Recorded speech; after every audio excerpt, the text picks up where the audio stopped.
How are you liking the Big Brother life? Oh, he's being deprived. Oh, He's deprived attention, as you can tell. He wants some. Come on, get up here. oh, hey, Gordy, you could be our third track packer until Becca hops on. Boy, oh, yeah, who is it, boy? Do you like the high side or the low side? I like the side that gives me treats.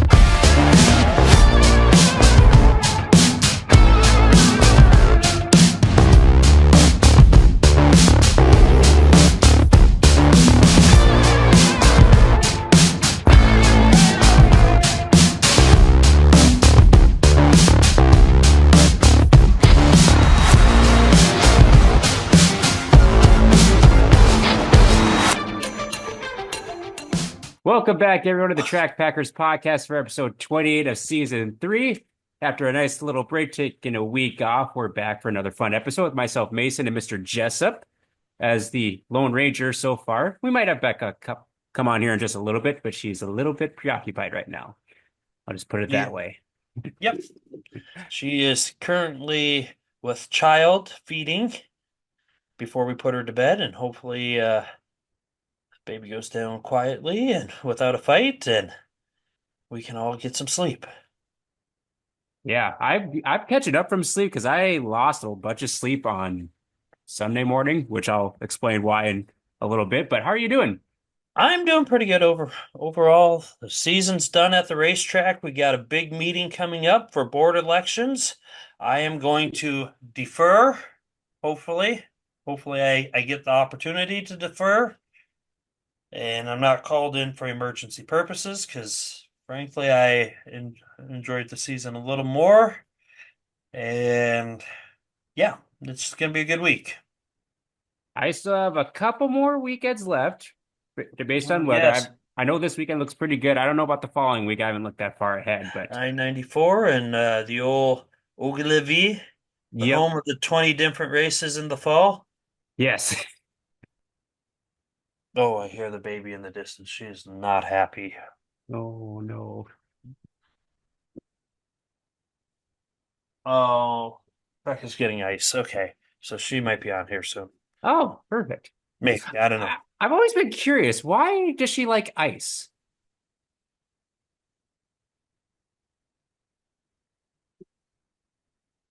As I'm listening to see what's actually going on. Uh, I don't know. It's just she liked ice before, and then she had a major craving for ice cream, and then just wanted ice. That would switch to ice over pregnancy, and now she still does ice. Interesting. Again, we have our own little weird quirks. I mean, if you saw the Western Roundup, I was eating frosting straight out of the container. This is true. Some would say I'm the normal one of the group. Right. Right. Becca will not be joining us for a while. There's an angry baby upstairs. Well, as always, we have to thank our presenting sponsor, Hitch Harness, Mr. Tyler Hall out of Fertile, Minnesota, for supporting us this last season and the previous season as well. Definitely go check out the website, hitchharness.com, for all their products, especially the single or double style receiver hitch harness, a signature product. If you have any questions, be sure to reach out to Tyler. You can reach him on Facebook, through the website, email. Any questions you have, be sure to hit him up as he got a lot of cool stuff on the website and also stuff for the racers that you may want to look at as the off season is pretty much here for most everyone in the racing community. So I want to thank you, Tyler, for supporting us on the podcast. So the lineup, if Becca officially gets on, she will be in second because Jessup is on the pole. I was the Lone Ranger with the caution last week, so technically I'm last. But once Becca gets on, I will shift the order, which technically I could do that right now. So with that, We'll wave the green flag and officially start episode 28 with who or what are we repping? Jessup, who or what are you repping? Well, Mason, it looks like I'm repping a Jamestown Stock Car Stampede 2022 T-shirt orange variant, or as they say now with all the cool kids, the orange livery. Livery? I Livery. You would be the one to know that since Livery? you're in the schools more, but I've never heard it referred They that way. call it it's livery, I think, for the colors of each team. Siri, what's it called for the colors of each racing team in Formula One? Is it a livery? I found this on the web. Livery? Liveries. I Liveries. It is the new hip thing. The last time heard that the term livery, I may have read it in a book in high school from like a book from like the 80s. Well, it's a new hip thing.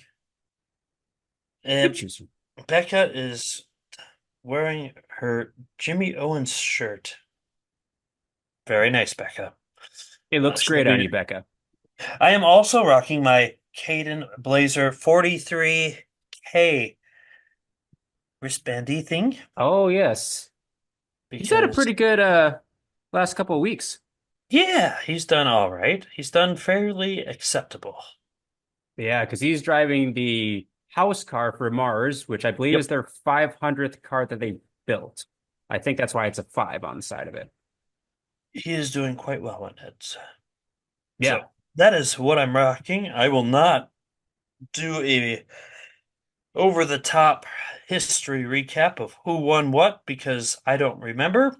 I am not John. I'm not sleep deprived. I would say I am, but I'm not terribly sleep deprived. But I'm losing hair, so no, I don't know any knowledge on compared to our very own Rain Man. Well, this makes sense why John remembers so much since he doesn't have hair. That's why he remembers so much stuff. I should remember more now, but it's failing me. Well, maybe you got to take a page out of Breckle's book then. No, Anyways, cool shirt. thank you. For my stuff, what I'm repping, this is an Andrew Hansen hat, number 20 with sort of street stock, which he had at the beginning of the year, but for some reason I didn't see them until this past weekend in Ogilvie, and I'm like, I want one of those hats, so I got one. So worked out pretty well.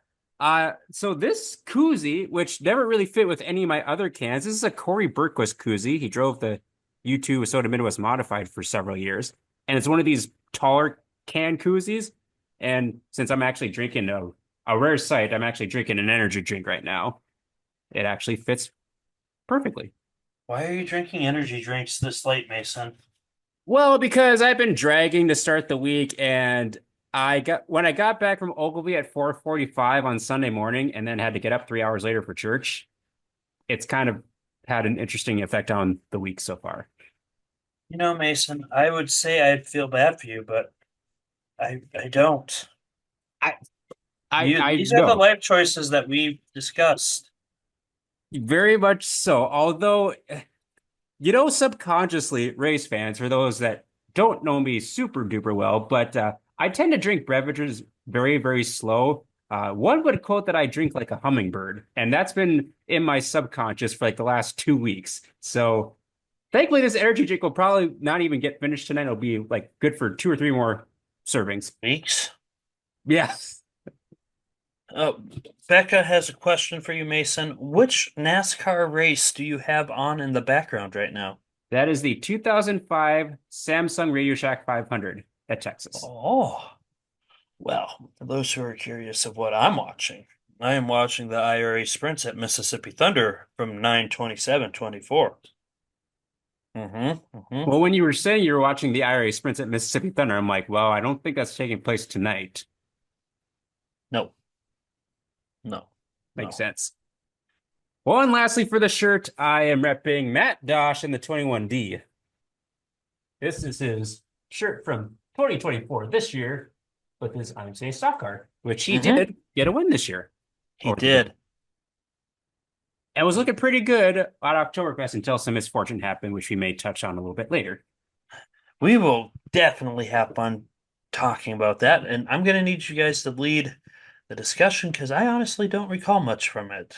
Oh, that's right, because you came in a little bit later during that night. Yeah, I was fixing all sorts of broadcastual issues and just dumb little things that when you're not at the track and doing it all by yourself, sometimes things get messed up and had to fix a bunch of tiny little issues plaguing the broadcast, and then I fixed one like right at the very end of the night, and I'm like, oh, that makes sense why everything was going like that, and I felt really dumb. But you live, you learn, you make mistakes. That's how we learn. Yeah, exactly. Well, that is who or what we're repping for episode 28. And we will move on to our hot sauce hot memory rewind and give a shout out to good old hot sauce Isaac Sondrol in the 12S IMCA Modified. They had just celebrated 1 month with their young son Harrison. So another addition to the racing family. And for me, it's been hard to keep track of all the little ones because I've had like 5 or 6 close friends have kids in the last Who's 2 months. that? Yeah, I've had a lot of friends with kids over the last couple months, so it's been tough to keep track of some of the names, but I remembered this time. So he's not racing anymore this year, but he's gearing up for 2025, and we'll see what he's got cooked up. So whenever you see Isaac or the 12S crew, be sure to stop by and talk to all of them in the pits. Some of the nicest folks to talk to, and thank you so much, Isaac, for supporting us on the podcast. All right, what do you got for the hot sauce, hot memory rewind, Jessup? Well, we're going off a little different thing. We pulled a different box this week, and I'm still pulling out names. I'm trying to find some that you might be familiar with, Mason. So, remember, kids, we got a couple rules to this. We want to name the year, the division now, and the driver. Okay. Becca says the same. Oh, That that's was me Mason. that said that. I forget that Yeah. she's still in here, but just hidden. Yep. So, first one is this guy. Is that a 3Z? Yep. Don Zabel. Close. Would you like to change the first name? Gosh. Tis not done. Is it Duane? It is Dwayne I Zabel. always confuse that spelling and that pronunciation. I always think it's Duane or Don. I screw it up every time.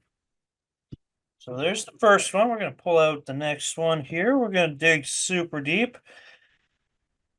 Oh, this has the name on it.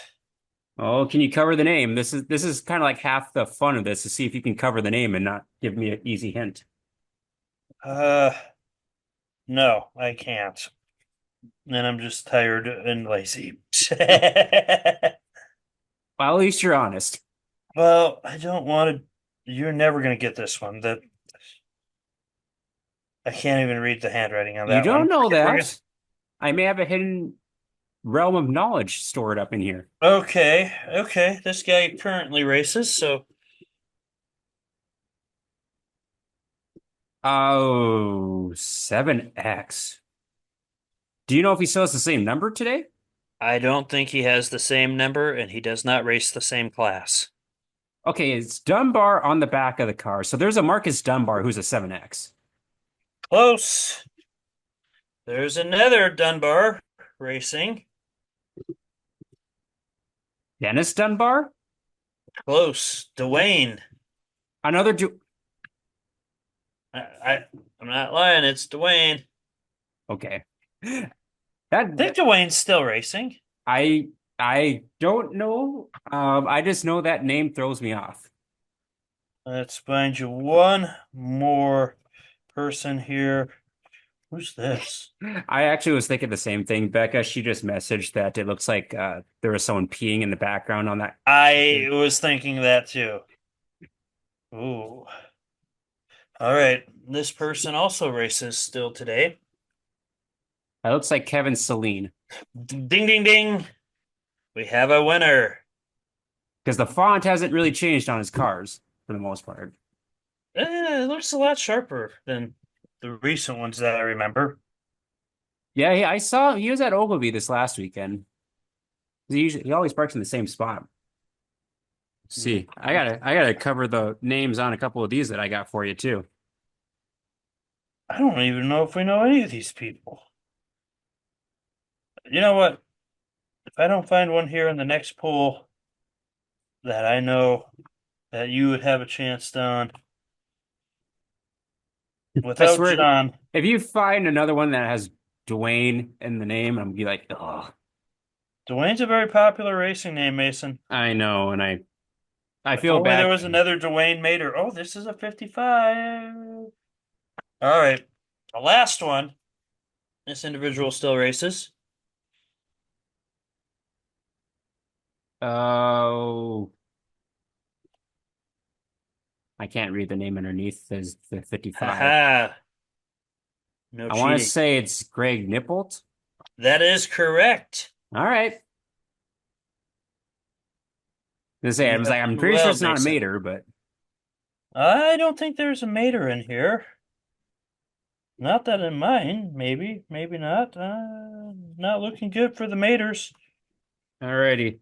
Well, this is the best I can do to cover up this first one, and you get the hint with the I need. It's a sprint car. Oh, we've seen this one before. I can't see it. I want Mason's 8. I want to say it's like a Hasting, but is that a W? nope. What 8H. is? Oh, that's gotta be Jade Hastings. Correct. So I was right the first one. Nice. The By the way, you never guessed which year those were, Mason. Oh, 2002. Close, 2001. Oh, dang. Not too shabby. What division was that? Super stocks. That is correct. I mean, some of the super stocks, it's hard to tell if they're super stocks anymore today, but that's a whole nother discussion. Do we really want to go into that, Mason? Nope. We That's what I don't. thought. That's Oh man, I have no idea how I'm going to cover this. This one's super easy though, if you don't get this. that is your hand. But oh look, it even says Dobmeyer. But that's one of his earlier Dynamite, Mark Dobmeyer. You're correct. I can't.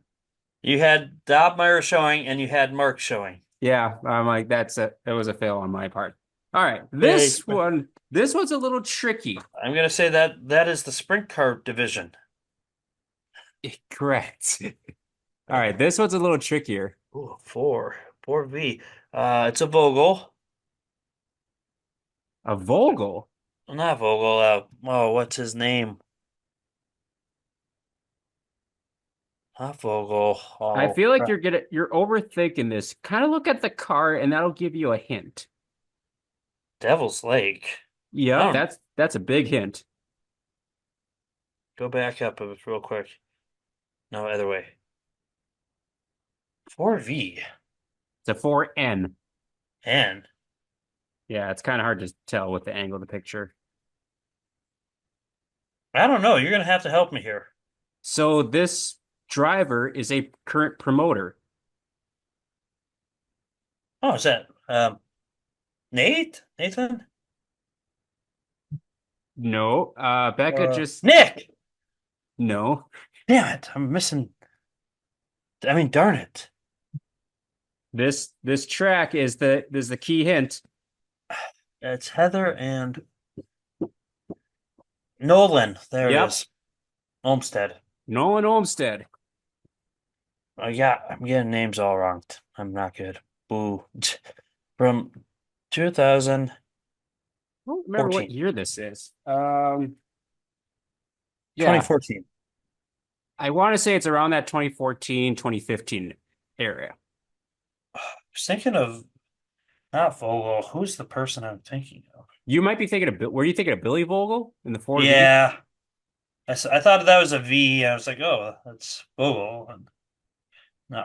No, I could see why you thought that with the way the N is, because yeah, That's on me, Nolan. That's on me. As all the basketball players say, that's on me. that is A-okay.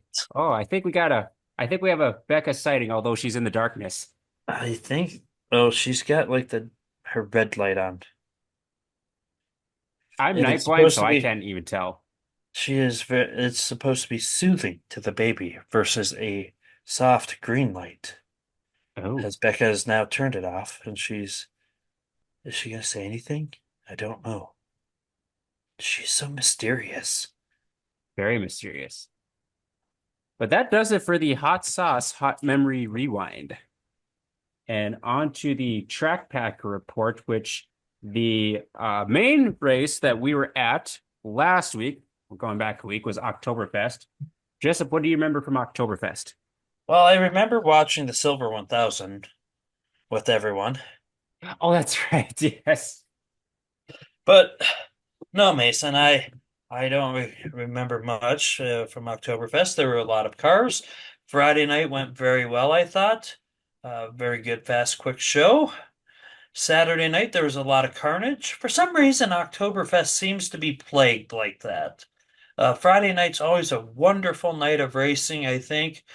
Good weather, fast moving heats and dashes, and we get the fans in, get the fans out, and the parties in the pits usually ensue immediately after. This year was no different, and Saturday was the same. Good. I heard Trunk or Treat went over really well. Heard there was a lot of cars out there, a lot of fans. It seems like that is good, being taken to very well by everybody. Um, I thought there was some good racing throughout the night. Once the racing got going, I also thought there was some really ridiculous racing, and I thought some I get right. Look, I think someone drove extremely like me as a video gamer trying to just get the national points championship on my World of Outlaws game. But I I don't know. I think Saturday seems to be caution plagued a lot. What did you recall from that? So I was in a different role. I was one of the announcers alongside Mr. Breckle, and of course, Breckle in his tower has a lot of fun, and so I had a lot of fun as well. I do agree. Friday went by super quick, and like it was a lot of fun Friday night. I just with it moving so fast, you didn't really get a whole lot of time to like banter and kind of like do some in between stuff, which is fine because Saturday we had plenty of time to do that with all the cautions. So part of me was like, I don't mind the extra cautions because then you can kind of fill in with some of the other random tidbits and knowledge or fun stuff. That's one of Dakota Speedway's strengths, but it's also one of its greatest weaknesses, I think. Um, we try to push a faster show, and we push, we push, we push, we push. And at the same time, I think you lose a bit of value and quality and entertainment to a certain level because you're pushing so fast. Hmm. So I don't know. I know what you're saying. Yeah. I mean, Saturday definitely we made up for it. I figured with all the features, and of course, not every race is going to go caution free necessarily. So definitely had plenty of time to put in some knowledge, and I tried to stump John, which I think I kind of got him a couple times, but he's pretty smart and he was on top of his game as usual. But yeah, Friday was heats and dashes, and then Saturday were the consies and A mains. So kind of a low key, kind of just one show, not overwhelming by any sense of the imagination. And so, A uh, more traditional invitational weekend. yes, yes, definitely more traditional in that sense. So, I had Becca test with results, so I'm bringing up the results right now as Becca is still a little preoccupied. So we had a total of 190 cars at Oktoberfest with 8 different classes. Very good turnout in pretty much all the classes. I was very pleased with the car count in each one of the divisions. I think it was a good, solid field and a good mix of drivers from local areas, so out west and out from my neck of the woods over in Fargo and western Minnesota. So definitely had a good turnout, I'd say. Yeah, I would agree with that. Car counts were good across the board.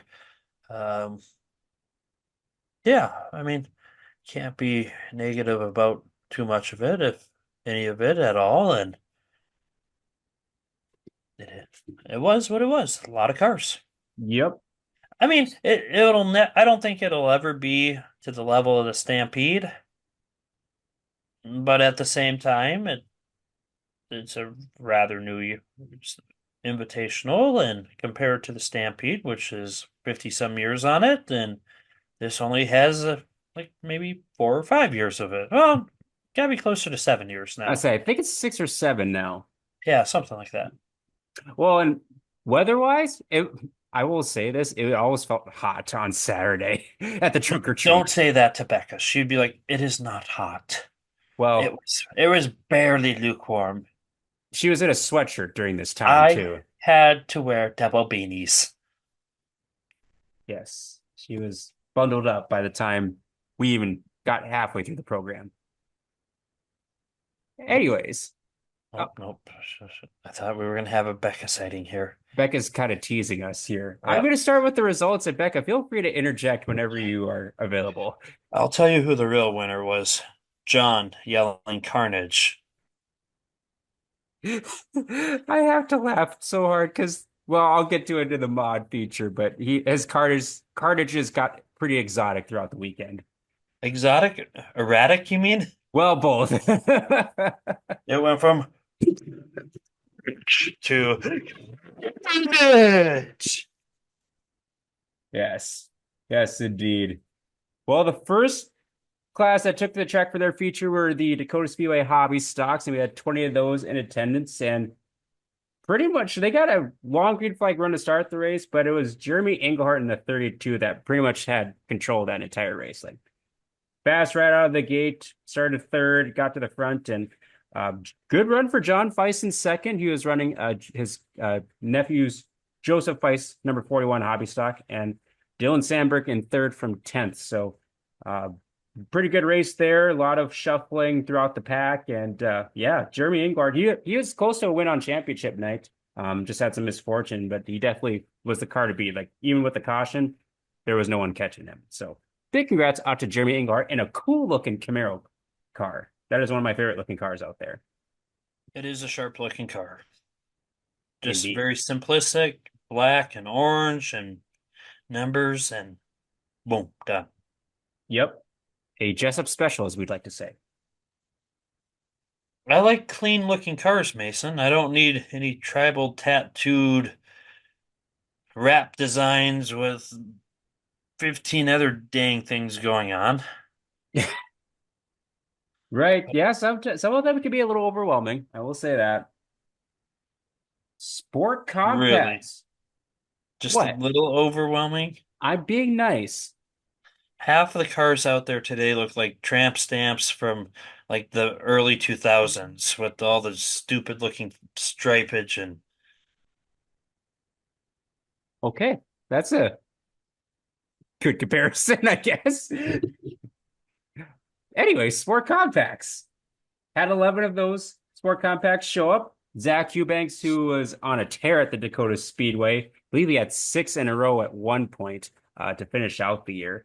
And he had a great battle with Benjamin Burke, both of them from Minot, and Josh Dukeshire, also in the 14 machine from Minot. And kind of the Minot Brigade was kind of holding serve at the front, but Zach Eubanks held on to claim the Oktoberfest win in front of Benjamin Burke in the 47 and Josh Dukeshire. And Chris Yost, back of the pack to fourth, because he was only able to make it for the Saturday show, so he had to start tail end on the feature. But good run for him as well, and Lily Christensen in the top 5. Then moving on into, I believe it's a sport mods. We're next up on the track, and to me, this was the race of the night. Sport mods put on a fantastic show. yeah. Yep. Can't disagree with you there. It was fun watching them work through the field, and the finish was amazing, and that's how good racing is supposed to be. Yeah, and they had I think they only had 1 or 2 cautions. Like there wasn't much for stoppages at all. And it was Gabe Deschamps to lead right away. And then he kind of got a little high on the restart after he and Pavlicek were exchanging sliders. So then he fell back to like 4th. And then the long green flag run to finish it out as they were kind of going through lap traffic. Gabe was trying to run down the 17 machine. and waited until the last lap to make a move, and pretty much a photo finish with Pavlicek just sliding off the edge of the track, and I think that was the difference for Gabe to get the win. So, which I wish Becca was available because that's interesting because like especially when you get off the side of the track at Dakota Speedway, it doesn't totally register on the scoring loop. Nope. So it's almost like that, at that point you have to like I always like have like an like eye like what does the eye test say on who crossed the line? But it was clear that Gabe got to the finish line first. So that was a really good race. Good job to the sport mod drivers. Tim Goodwin was third in the 89 machine, followed by Jaden Pavlicek in the 74 and Chris Van Mill in the 5. So a lot of a good mix of Western drivers and drivers from out east in that feature event.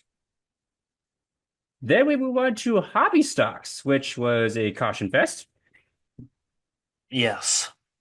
Unfortunately, which I think has kind of been the theme for the last couple of years in that class. But man, they put on some great racing. The green flag racing they were able to get in. We had a long tow visitor, Tim Arness in the 17T, all the way from Brainerd. First time at the track and won the dash on Friday night, so he looked really good. Had to hold off a bevy of heavy hitters, including Kyler Satrin, Brandon Beater, who's playing Where's Waldo on race cars because he's been in 3 different cars the last 3 years. Yep. It's like, oh, hey, I got to make sure I say the right driver when I'm announcing Brandon Beater because it's easy to kind of screw that up.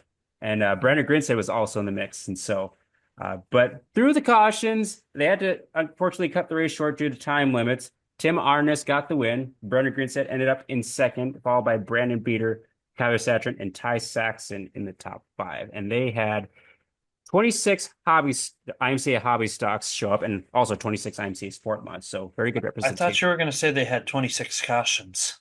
No. No, it was a good when they were going, it was really good.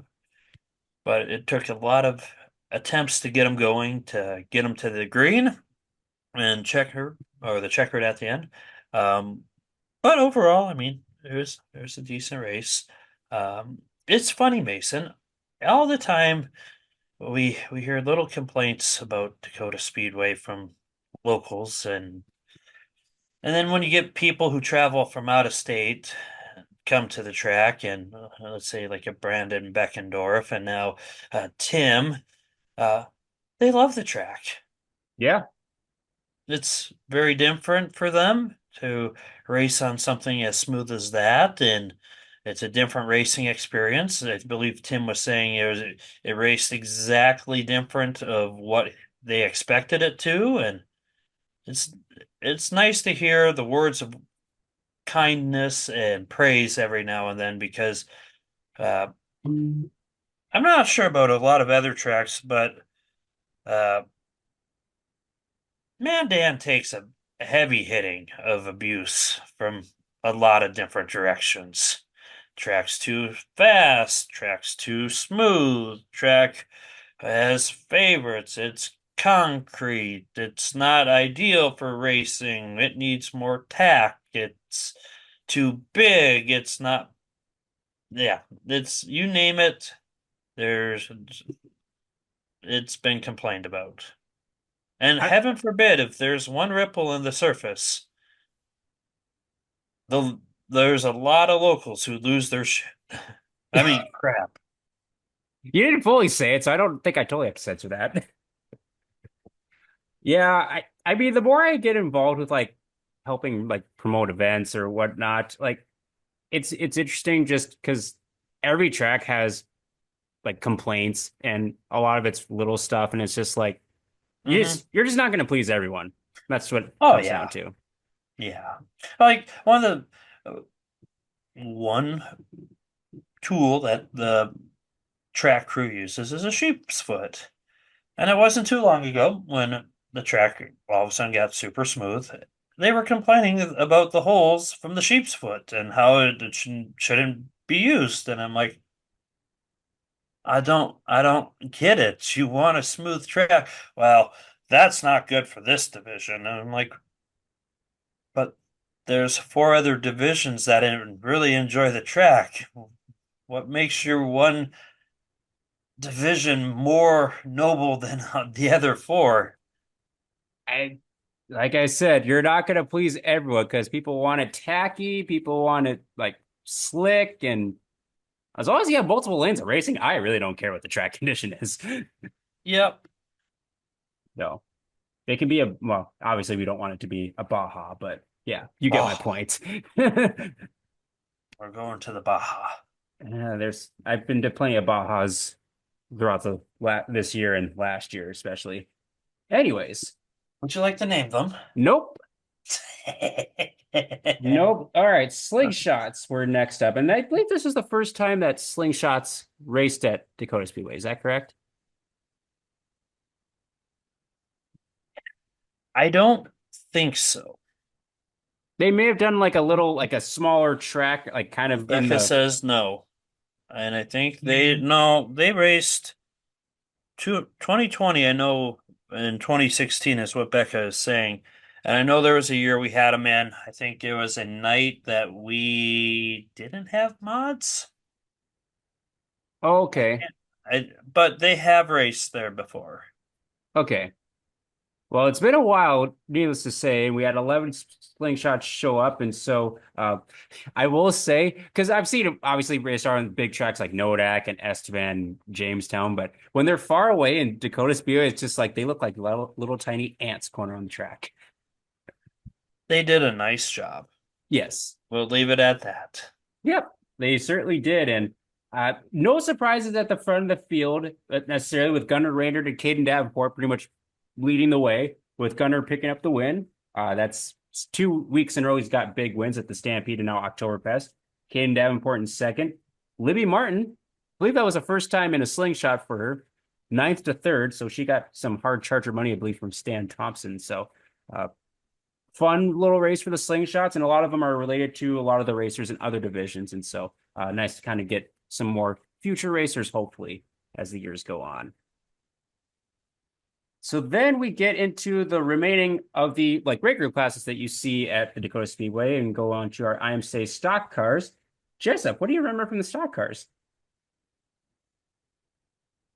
Well, where do you want me to take this, Mason? There is the elephant in the room. There was a very nice field of stock cars, I thought. 27. Very diverse field of stock cars. Some Canadians, some North Dakotans, some East Siders, some Minnesotans. Becca's asking, how much can we say without you editing it out? LOL. All right, we had some really good four wide racing. A little bit of contact between several cars. Yeah, Mason, it was an entertaining race, at least for me to call. I'm giving you a warning. I'll show you the flag that should have been used on somebody.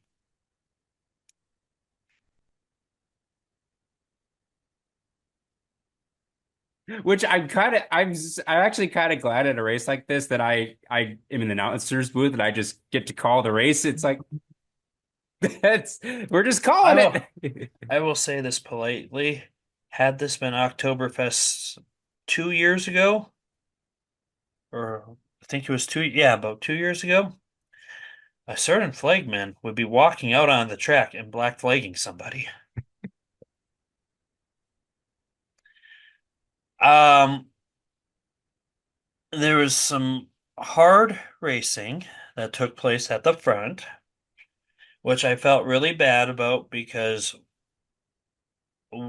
a handful of the drivers took unnecessary damage for a very overzealous driver who I think had they just kept their nose clean, they probably still would have probably won. I think had they raced a little cleaner, they probably would have received a lot more respect from the fans and the drivers within the pits. However, sometimes respect doesn't bring you the paycheck and at the end of the day, and that is how the individual felt that they needed to race. And it is disappointing because I know the leader prior to this individual getting the lead or punting him off the back stretch a handful and the front stretch a couple times. Um, is known for racing people very clean and has a very respected reputation around the tracks of North Dakota. And I think that individual was very upset at the end of the night because he got driven off the track, literally pushed off the track, and then driven over the top of. Yeah, it was definitely an interesting race in more ways than one. Uh And I go back to and what I said, Mason. I don't really understand why. Like there was a weird desperation type of driving within the top five. Uh, yeah, like in the the top weird five, I think there was one driver driving extremely desperate and four others trying to figure out what the heck was going on out there because that type of racing usually doesn't occur at our track. Yeah, I think that's kind of the main thing. It's just kind of like just a lot of aggressive driving, and it's just like, well, this is different than what we normally have, especially in the stock cars. And so, yeah, definitely a little bit, definitely different than what we normally see. But in one aspect, it was entertaining. Well, with all the racing that took place on the track, like I said, a lot of action, a lot of lead changes with all the aggressive racing too. And so we had the likes of Sean Strand, Marlon Seither, Tyler McDougal. We had drivers sneaking up from the back of the pack, including Jarrett Carter, Rob Stenvold. And so there was a lot of moving and shaking throughout that race. And so You forgot Matt Dosh made a real good push to the front before he got totaled out. Matt Well, Dosh, maybe I not know. totaled out, but Well, no. Chase Davidson was also up there in the 21C. So we had a lot of good front runners that were kind of mixing it up in that stock car feature. But in the end, winner was Tyler McDougal from Holly, Minnesota in the 28K Yarborough throwback scheme, as I can see a silhouette of Becca. he looked like Russ Wheeler driving out there. You never know. He could have that scheme next year because last year he had the Ken Block scheme, remember? Oh yeah. The whole race was weird. It was definitely different than what you normally see out at the Dakota Speedway. But yeah, so that was stock cars. Becca, are you joining us now for real or Uh, I think we have a sleeping baby, so we'll see if this sticks, but potentially yes. excellent? This is kind of like mysterious, but it's kind of the theme of the month with it being October, with Becca mysteriously in the background. Keep going, Mason. Keep going. Well, we just have a couple classes left to recap. We have the NX Legends, which we had 37 of them, so definitely a pile of legends as usual. Becca, what do you remember from the legends? I was on camera during Oktoberfest, so That's right, yeah. What do you remember? being What do on you see through camera, my eyes? you really don't get to actually watch the racing. You are just really focused on the action. Sometimes it's at the front of the pack, sometimes it's in the middle of the pack, sometimes it's at the rear of the pack. But uh, Donovan Weiss ran a good race and held off Preston Martin at the end to take home the Oktoberfest Championship. And good racing up front. All the usual cast of characters that we've talked about all season long. So Donovan, Preston, the Madler boys, they were all up front battling for the win, but it was Donovan Weiss who held off Preston Martin and took home the Oktoberfest victory. I think, right? I was Well, on camera, so Kind of. So I will say kind of this. okay. For people who complain about when tracks take rubber, it is you need to change your mindset of the type of racing you're watching. It's a very strategic race. And most people will just say, well, there's nothing strategic about getting in line and riding the rail or riding the top, and it's a choo-choo. 90% of that is true, but the remaining 10%, if you watch for that 10% of the race, you will find that it's very fascinating and intriguing to see. And in that 10%, you see who's going to be willing to move up a half lane higher, who's Mhm. going to be willing to use the chrome horn and push people out of the way, whether it rubs people right or wrong. Who's going to spin their tires on the restart? Who's on the outside? Who's on the restart in this case? Because if you were on the outside, you weren't in the preferred lane. Or so there's a lot of finer nuances that you have to watch in these type of races because you look through some of the comers and goers of the race. A great example is Preston Martin. Preston Martin makes the high side work extremely well. Problem was the high side was not working extremely well, and he kept trying to push up a half lane to a lane higher than everybody else, and the next person would instantly jump on that, and then he'd have to muscle his way back in line, and then he'd try it again, and then he'd drop back another spot. And then there was a point where he started to make it work and stick, and he slowly started clawing back up. And then it was again, then in front of him, you had the Madlers and Donovan all working at the front, and the Madlers were not afraid to use the chrome horn to give Donovan a little, hey, we're right behind you, and if you mess up and don't hit your marks, we'll make sure you find that outside groove pretty quick. So it was a fascinating race if you're watching for those finer nuances. Otherwise, I can see people getting highly annoyed really quick. Like, it's a choo-choo. Yeah, and more so in the last race, but yeah, and then you have to worry about like tire management too. Oh, yeah. Which definitely kind of found that out in the final race tonight. But yes, once again, congratulations to Donovan Weist. And then the Madlers, Noah Engage, were second and third in that race. So then the final race of the night was your IMCA Modifieds, closing it out. And they had a nice field of 32 IMCA Modifieds, so very good field there as well. I have to try to recreate John's carnage that happened midway through the race. Because it wasn't just a carnage. It was like the slowest drawn out carnage. And you like anticipate. You should just drop the clip in here. On in turn number 4, your leader is the 14 machine of Travis. The dark horse hanging. They go diving for the bottom, and they got carnage in turn number 1. As we've got the junkyard over in turns 1 and 2.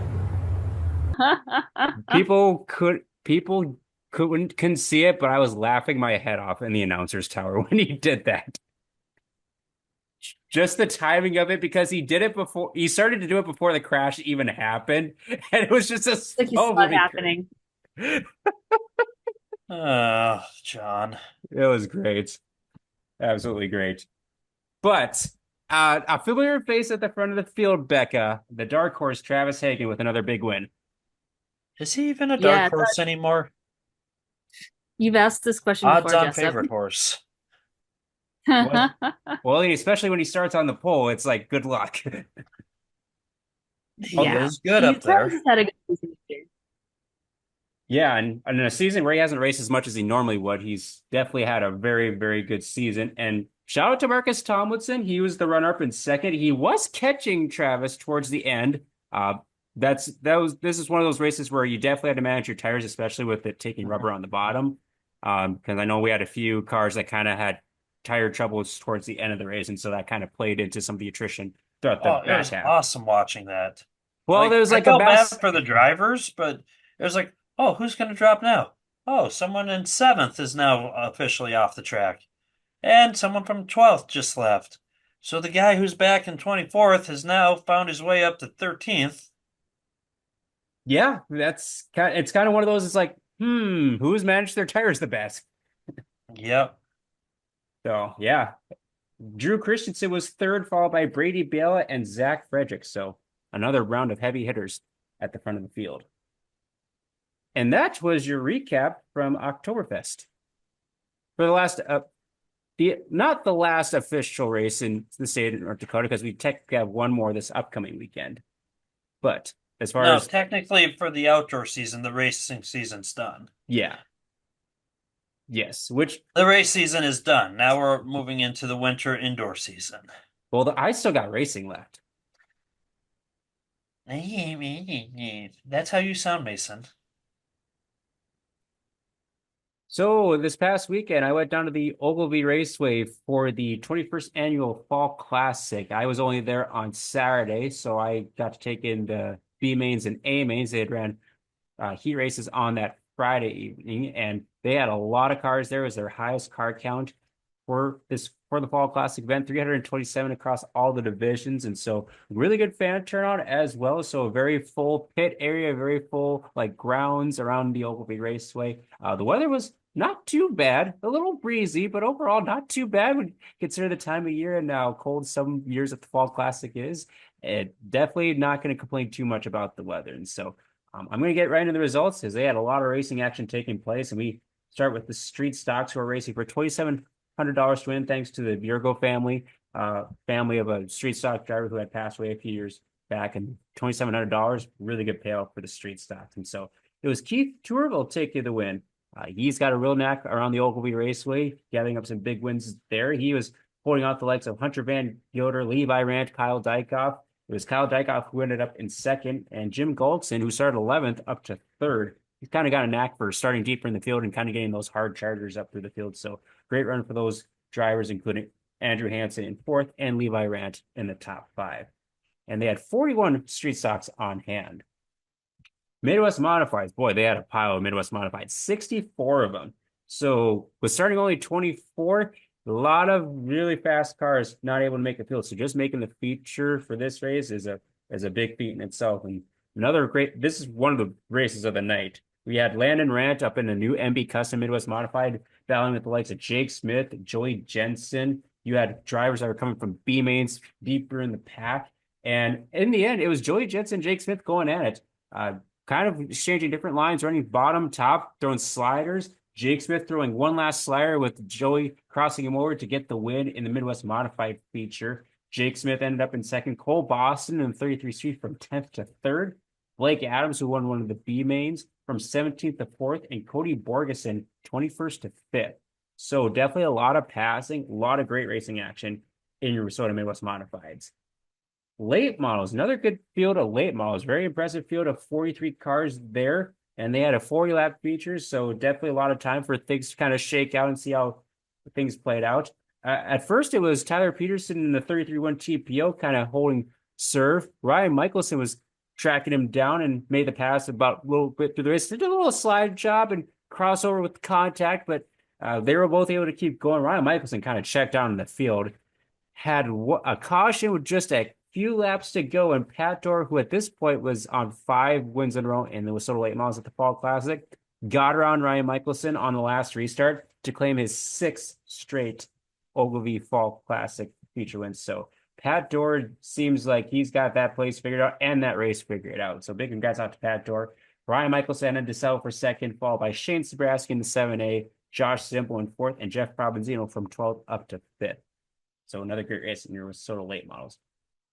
In the modifieds, this driver has been on a hot streak as of late, and he had a great battle. Landon Atkinson with Clayton Wagaman. Clayton, one of the regulars out at the Ogilvie Raceway, and Landon as well. He kind of picks and chooses where he races, and they were going side by side for a majority of that race until Landon got around about 2/3 of the way through the race, and he went on to get the feature win for his first Fall Classic, I believe. Wagaman held on his second. Shane Spassky from 11th up to 3rd. Andy Jones in the 173 and 4th, and Caden Blazer, the Silver 1000 winner, was your 5th place finisher. Super stocks. We had a very good field of super stocks, 53 super stocks. There were 51 Minnesota modified, so great fields in both of those classes as well. And the track was starting to take rubber a little bit around this time, and so the main group was kind of around the bottom of the track, but there was still some passing going on, and kind of like at first you could kind of go all over the place. If you were running right up next to the wall, you could make up some ground, but it was very, very thin margin for error up there. And so, but when you have Shane Sabraski in the 7A starting on the front row, kind of good luck to the rest of the field. He went on to get the feature win. Dexton Cook from 8th up to 2nd. Tim Johnson 10th to 3rd in the 1JR. Dennis Zeck 14th to 4th, and Colby Keel 12th to 5th. So a lot of passing in that feature race, and that doesn't even get back into deeper in the field with Dan Isalki going 20th to 8th. So definitely some passing going on in the super stocks, and that's one of the fun tracks for the super stocks is Ogilvie Raceway. Then we get into some of the other classes, including the USRA limited late models that were just there on Saturday. They had a nice field of 17 cars. I believe they said that's the most cars they've had for the Fall Classic event. So good showing by the late models. We had a flip on the first lap with Jason McFadden in the 52 machine. He was okay, thankfully. The car obviously wasn't in great shape, but once they got going, it actually was a battle through lap traffic between Matthew Larson in the D1 and Cade Nelson in the 44. Matthew Larson actually came across the line in first in front of Cade Nelson, but I believe was disqualified in post-race tech for deck height. So that handed the win over to Cade Nelson in the 44 machine. Parker Gilbertson in the second position, the 23 JR. So a couple of very young racers up at the front. Larry Fitzsimmons in third, Cody Koski in fourth, and Lucas Peterson was your top 5 finisher. On to the Wissota Mod 4s, where they had 18 in attendance. Had a lot of cautions in this race. Unfortunately, they kind of slowed things down, and it was the Holquist family that was kind of putting on the show up front. Tough break for Bob Holquist because he had passed his son Dustin for the lead halfway through that race and then had some mechanical trouble, which sidelined him, unfortunately. But that basically handed the finishing lead up to Dustin Holquist in the 5H machine. He held off the 18 of Luke Erlinson. Tyler Larson is 7L. Blake Hawker from 15th up to 4th, and Dean Larson in the 37 was your 5th place finisher. Pure stocks. Now this race had some extra motivation behind it. So this is the final race for Wissota National Points for the pure stocks, as they aren't racing this upcoming weekend at I-94. And 4-point gap between Dustin Puffy in the 21X and Brent Mindock in the 57. So basically, whoever finished in front of the other would obviously gain points.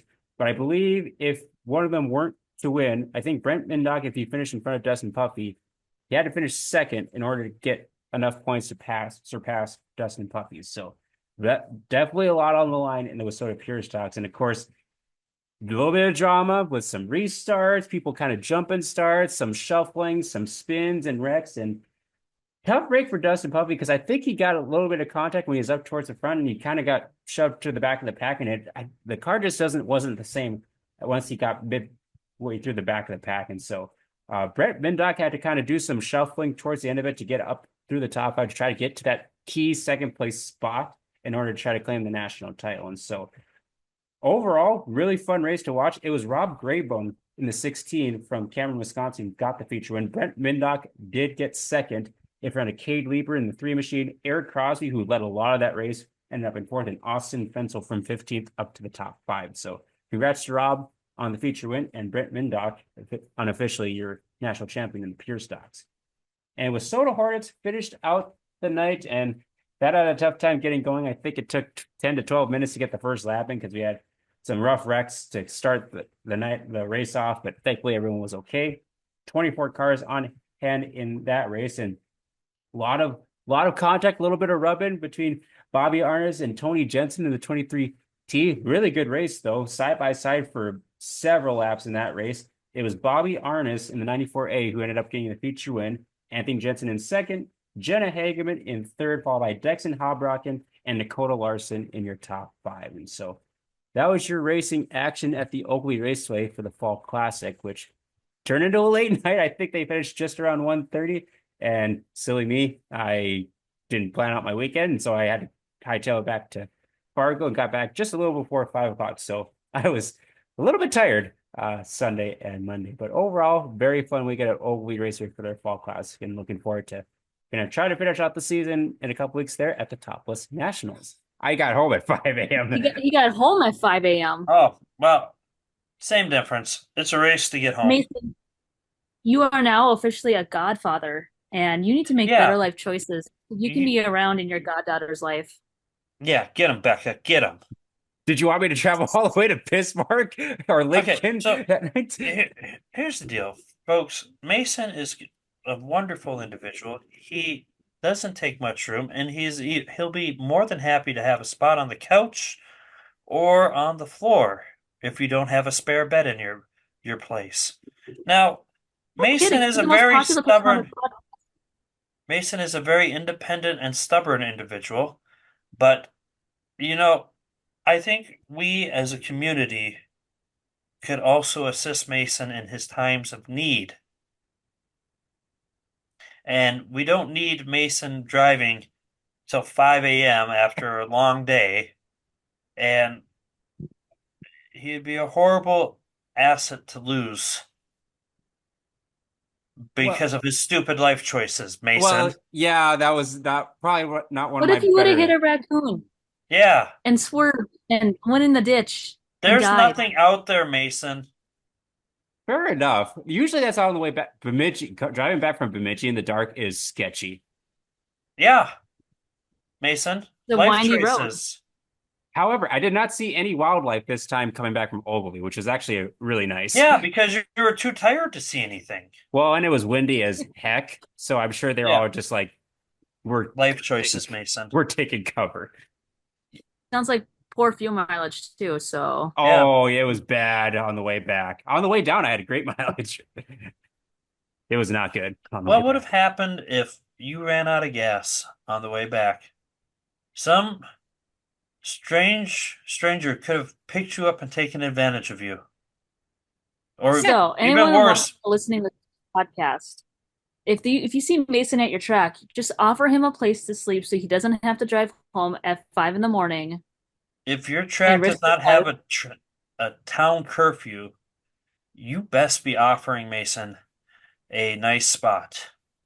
That reminds me, I should check to see if I'm on the schedule for next week, just in case, because that might happen again. What schedule? My For church church? schedule. Mason. Because I should just talk to the schedule maker and like rearrange so I don't have to deal with that. Oh, wait, that's me. Mason. So where are you going to be next weekend that potentially you might he's need a gonna place? go watch all the same people he watched last weekend race at I-94.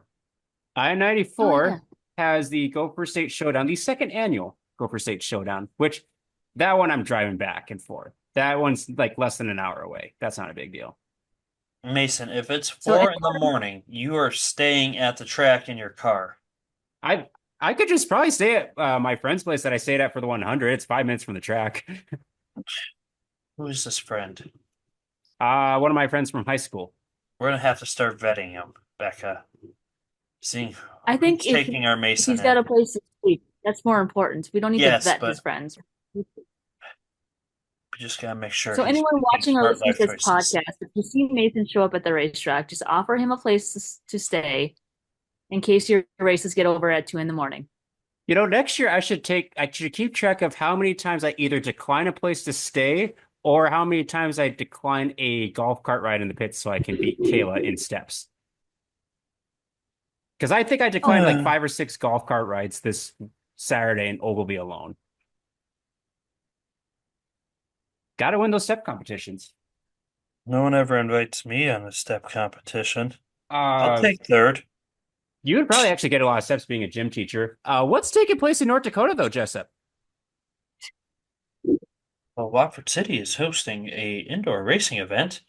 What's it called, Mason? The Bakken. I believe it's the Bakken Shootout. Fucking shoot Oh, out. yes. They'll have legends, carts, and slingshots. Last year, I will say this was a very fun event to watch the slingshots at.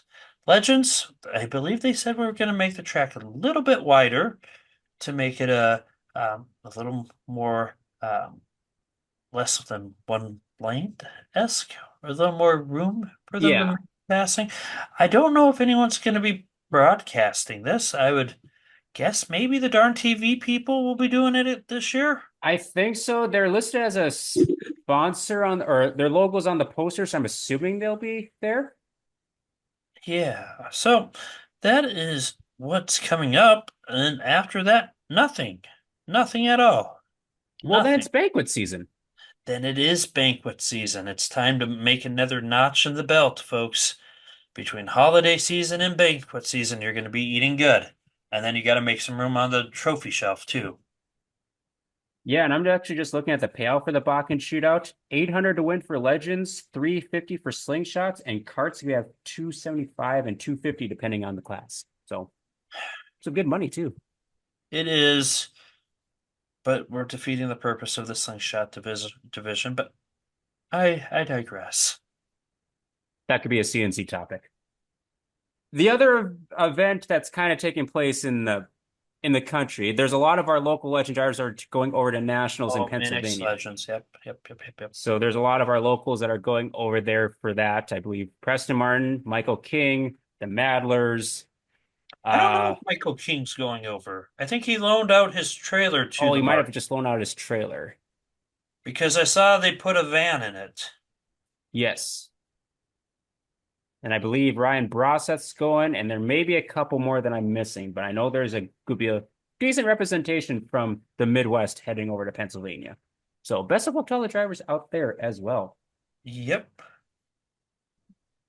We will display the white flag and give our wins of the week and a shout out to our friend Brody Carlsrud, the B1 IMCA stock car. He actually has been racing the last couple weeks. He made it over to Oktoberfest, got the hard charger at Oktoberfest, and then was also down at the Interstate Speedway with a nice run down there as well to finish out his season. So be sure to follow the B1 Brody Carlsrud Racing page and his podcast, The Real Deal with B1, as he recaps his season, and you can find out all the behind the scenes stuff that he goes through behind the wheel of a stock car. So thank you, Brody, for supporting us on the podcast. Becca, do you have wins of the week or wins of the last couple weeks since it's been a little bit? Make Jessup go first. Jessup, you go I don't want to first. steal from him again. I don't know how I should do this, but I will take my easiest ones. All first the one- winners from Oktoberfest. All the winners from the last invitational seasonal month. No, Okay, John. I will take my silver 1000 winners of Caden Blazer and Patrick Dorr, and I'm putting them together as one because we didn't get to recap it, and it's my favorite race. So And it was a very Caden's- good finish I for the think- late models. Yep, Caden's got to be probably the youngest winner of the Silver 1000 for either division in the mods and late models. And he won it in the mods in the Mars house car. And so good job, buddy. Woo. You get a thumbs up. I was wearing his shirt, by the way, during that race. He was, and we were laughing at all the complaining out of another mod driver about how it would be nice if there was more. They wouldn't water the track so much. We get it. You like dry slicks. It's okay. Sometimes you gotta have a heavy track. This This goes back to case- our conversation earlier. You can't please everyone. No, but it's the same complaint over and over. And then when he does, this individual shouldn't complain because it doesn't happen every single year. And there's no complaints to be made when they start on the front row and they still don't get the job done. This year wasn't on the front row, but I like this individual. Very good person, very good driver. But I've heard the complaint so many times that it's amusing and nauseating at the same time. Which then, less than an hour later, their complaint wasn't valid because probably one of the best finishes in the invitational season happened in the late model division between Pat Dorr and Jake Radetzky, with Pat Dorr coming out of a last lap pass, and I think was it a last corner pass? It was a last corner pass, and that race was fun to watch because Radetzky was leading the most of it. Mhm. Dorr passed him with like 4 or 5 to go, got off the track a little bit, so then Radetzky passed him back. And then, then the Yep. run to the finish. And that puts Dorr, I think, in the three-peat land for late models. So, good job, Patrick Dorr. And my last win of the week, and he can get win of the month, he can get win of the year. I'm going to give a shout out to Greg Biffle. His work over in North Carolina and all that volunteer work and sacrifice and effort and time and resources he's doing to make sure those people get taken care of and at least found because of the short-sightedness of individuals over there and the short. I'm not going to get too far into it. In my opinion, I think Greg Biffle deserves the Congressional Medal of Freedom for his efforts over there. And yeah, But that was good one of job, my Biff. wins. That was one of my wins. Ha, you all can suck it for letting me go first. Thanks, Becca. So, But those- well, he got upset last time when I stole his wins, so I figured, well, I'll just let him go first. And I get a, I mean, if you really want, I could go with the third driver. I mean, you're not going to probably still be the other two I have, so go for it. I'm just going to give it to Travis Hagen. He went out, big win at Oktoberfest. Then he went out to, I think it was Big Sky. Yep.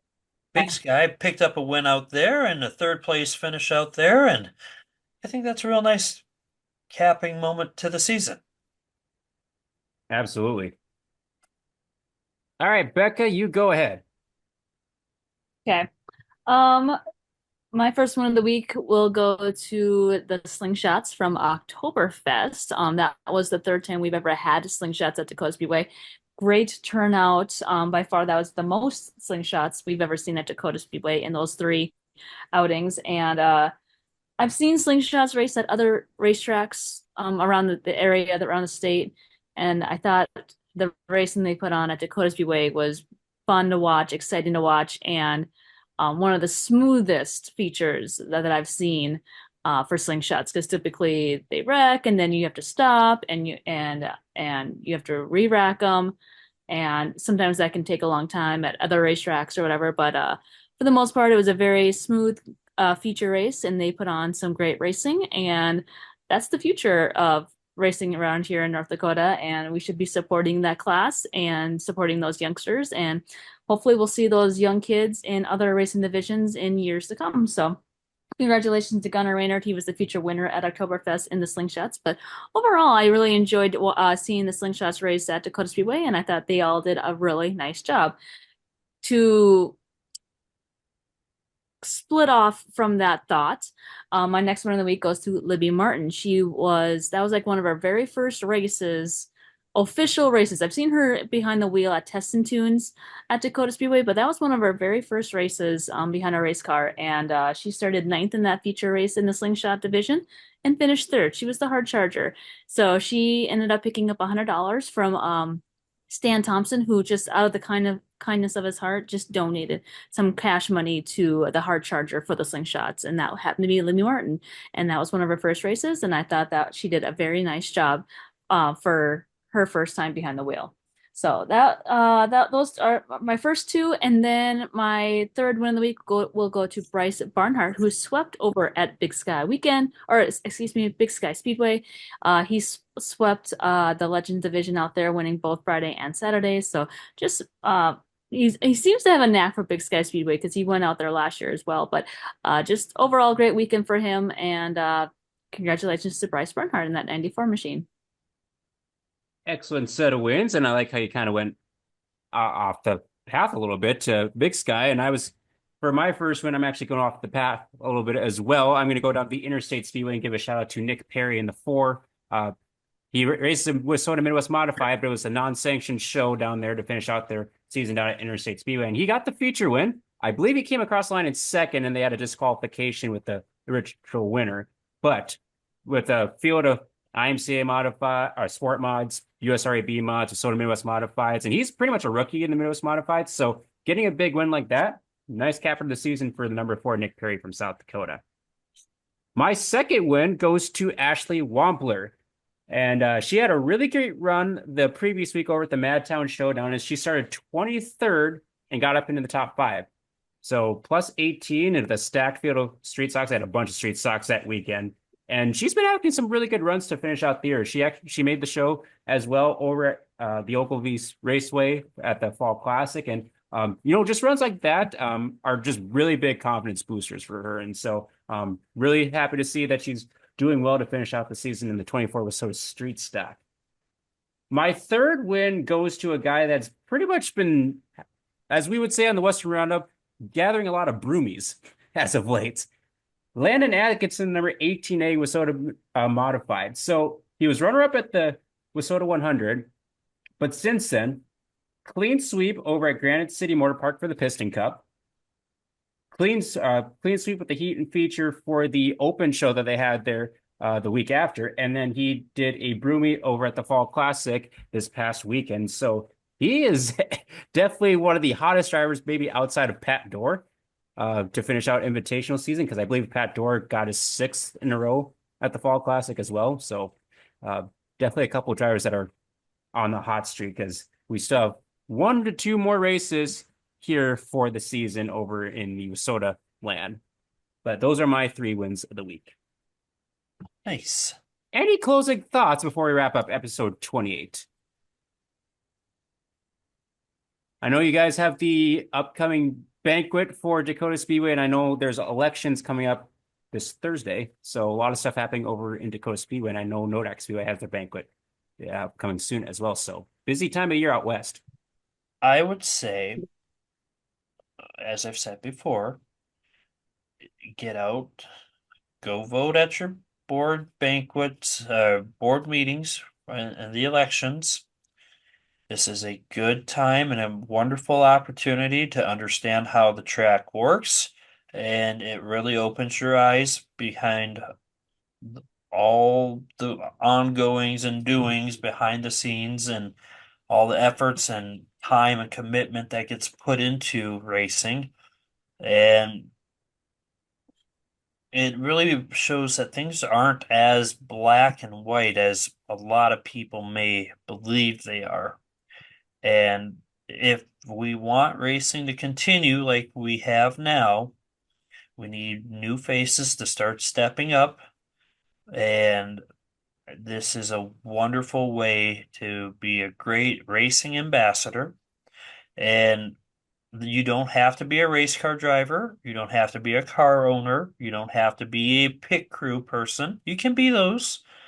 But you can be a fan. You can be a sponsor. You could be a food vendor or whatever. But your voice is valuable. And if you really want to make a difference, step up and put your name in the hat to be on the board. Not saying you're going to be 100% elected in, but by going out and voting, it's like every national election. If you go and vote, you get one guaranteed thing that nobody else who doesn't vote can do, and that is you get a meaning you get to when things are bad. But in seriousness, go help your tracks. Go offer your assistance. They might take you up on it. They might not. But at the very least, you can say you tried.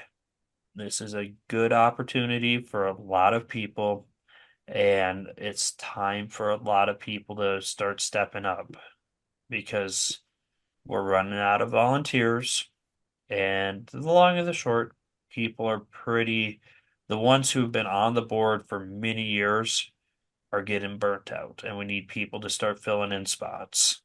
So go out. At the very least, go vote, because you get that opportunity to say, I voted and I didn't like this, so I can complain.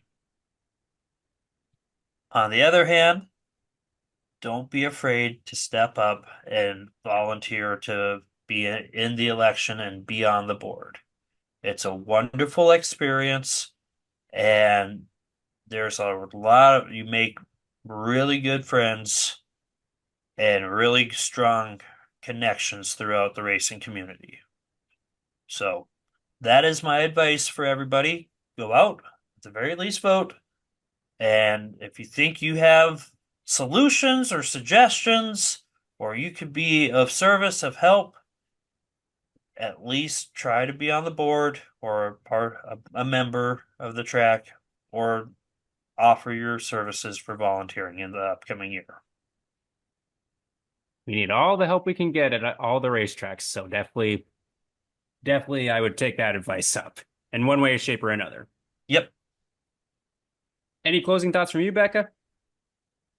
Yeah, Jessup stole my win of the week with Greg Biffle, but thoughts and prayers to all those folks down in the southeast battling one hurricane, maybe two, potentially even three. There could be another hurricane coming down the chute, but thoughts and prayers to all those folks. And I think it's incredibly awesome what Greg Biffle is doing on his own, spending his own money, his own time, his own resources to go out there and help the people of North Carolina. And there is a GoFundMe page. Not that Greg Biffle is asking for donations or anything like that, but you can Venmo and I think there's a GoFundMe page for Greg just to help just pay for some of the helicopter fuel or to help get as additional resources to help those folks that are stranded and can't leave their property because they live in the God knows where up in the mountains or their roads are flooded and they can't leave. So I just think it's really awesome what Greg Biffle's doing. So if you feel so inclined, you can donate to those Venmo pages and those GoFundMe pages to help Greg Biffle continue the good work he is doing down in North Carolina. And they are advising right now to avoid donations to the Red Cross and FEMA and TEMA, as it appears the funds are not being allocated properly to those who are in need right now. Also, speaking of storms, fingers crossed for all of our friends down in Florida. You're going to get a big one coming your way. Hopefully it dies down pretty quick and the surge isn't as bad as they think it's going to be. I know one of our racing friends down there, Mr. Leon Plank's got a very nice home down in the general area that's about to get hit. So thoughts and prayers are out to him and all of our friends down there too. So Mason, do you got anything to close us out with? Nope. I still am excited to get a couple more weekends in before I hit my little hibernation mode for the off season and wait until next spring to kick it all back up again. But we will still be around with the Track Packers podcast and fun videos and ideas that we have to finish out the year. With that, that'll do it for episode 28 of season 3 for the Track Packers. As always, be sure to like, share, comment, and let us know your thoughts on things happening in racing. We want to thank our sponsors, as always, Hitch Harness, The Real Deal with B1 Brody Carlsrud, and Isaac Hot Sauce Sondrol. The racing season may be done for you, but that doesn't mean you can do your part and go out there to pack the track.